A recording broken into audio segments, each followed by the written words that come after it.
Okay, hi everybody. So the first reaction we're going to do is going to involve some potassium chlorate today.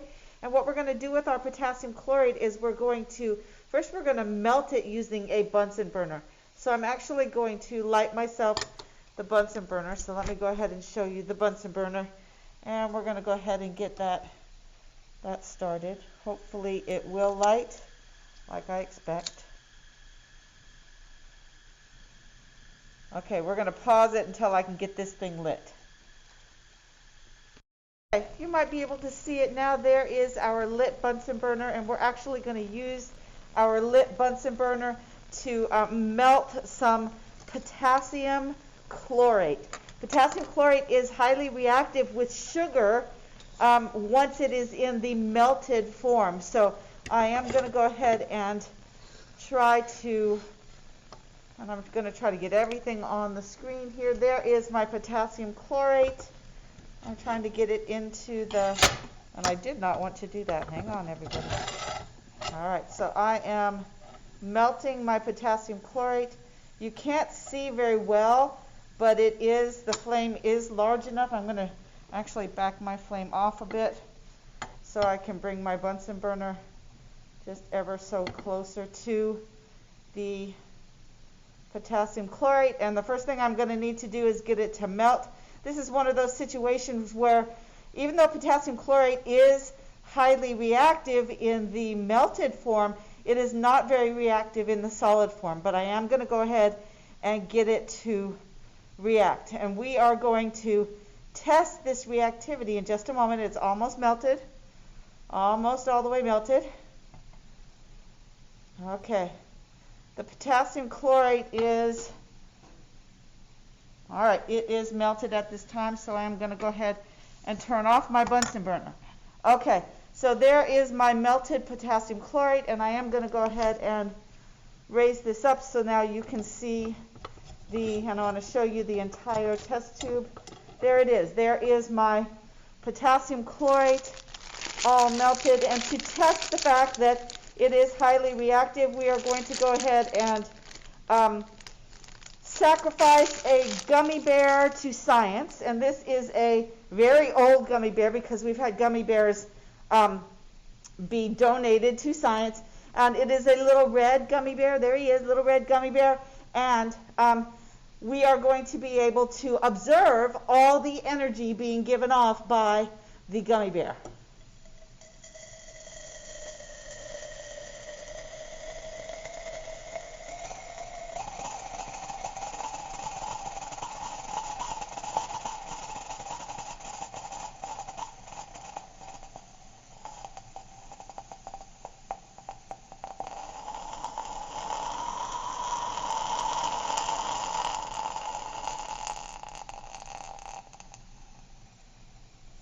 All right, so we have gotten a lot of reaction going on there, and as you can see, it's still giving off a whole bunch of smoke, and the reaction is still occurring. So right now, we have a lot of reaction that has happened. I'm not going to touch that thing because it's super hot, and so at this time, we're going to pause, and we are going to work on the calculations that go along with this. Our next reaction has to do with the burning of a candle. This is a typical candle. It is a tea light sort of candle.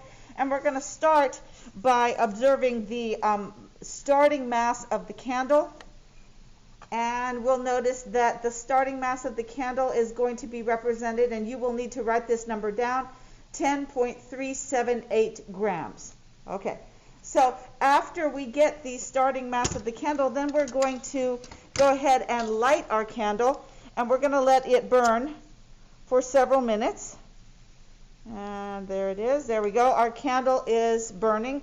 It's waiting for it to, okay, so, boy, the light is messing with the focusing mechanism of the camera. So we're going to let the candle burn for several minutes, and then we're going to take a final mass to see how many grams of gas are given off by the candle. So we're going to come back to that in a few minutes. We have let the penny, sorry, not the penny, that's our next reaction. We have let the candle burn for approximately 5 minutes. And we're going to go ahead and blow that candle out. And at this time, we are going to go ahead and take a final mass of our candle so we can determine how many grams of gas was emitted. So if you remember, we started with 10.378, and look at that, we came down by a whole 0.1, so 10.278 is our final mass. So when we are looking at this calculation, we are specifically going to be paying attention to the change in the total mass. And if our equation is C25H52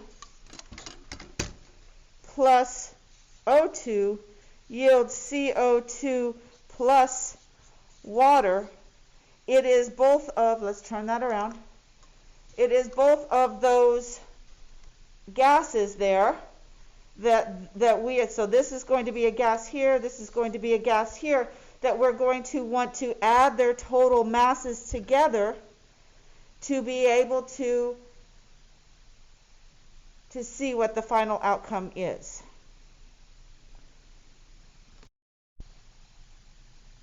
So for this, then, we can say that we have used up a total of 0.1 gram of the wax. So how many grams of the total gas should we be forming? How many grams of total gas? That means grams of CO2 plus grams of H2O.